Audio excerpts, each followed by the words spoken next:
Hello my fellow OUYA and welcome to our weekly recap of new OUYA games worth your time. In this week's weekly recap we'll look at the games Fjord by Airtight Games, Gene Effect by Lightstorm 3D, and Crystal Picnic by Nooskewl.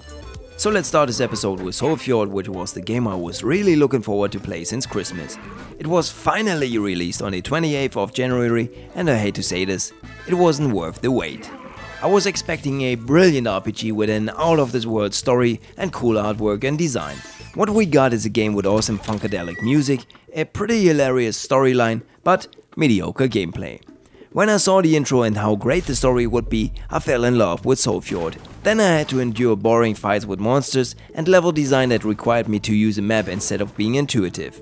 Frankly, I still saw some potential in all of this. I still wanted to enjoy Fjord. However, I couldn't endure the same boring fights and levels again when I died. Additionally, I didn't appreciate how often I was asked to buy something in-game. I'd much rather pay for the entire game than buy in-game stuff.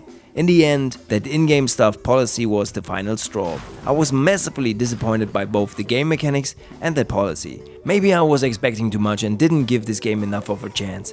But if I don't enjoy playing my most anticipated game within the first few minutes, I'll try to spare you the same frustrations I encountered. That means, no, Fjord is not the savior of the OUYA unfortunately, but our next game was pretty cool. Let's have a look at it.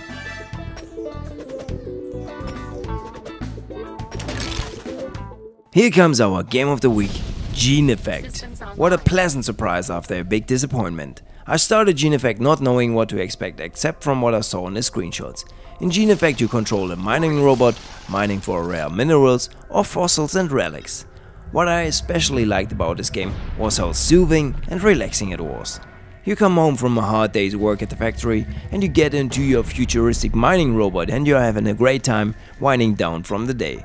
That is what Gene Effect is good for. You don't have to think, just act. All in all, Gene Effect looks very cool, has a great music and sound library and is very intuitive to play. So what's stopping you now? Oh, you're still at the factory? Sorry to hear that. Then you still absolutely have to download Gene Effect when you get home. Our last game of this week has great potential, but it seems like its developer is too greedy. In Crystal Picnic you play as a delusional duck who's running around with his best friend, a frog, in order to find important answers. Why do the ants behave so strangely? And why isn't your protagonist a royal guard yet?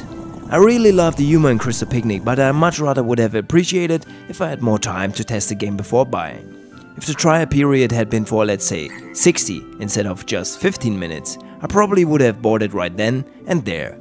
After 60 minutes I would have been heavily invested in the hilarious main characters and wanted to know what's coming next. Who knows, maybe the developer sees this video and actually increases the trial period. But until then, it's really hard to make a fair judgment of this game. It still looks like fun and maybe you want to give it a try now. If you do, have fun with it.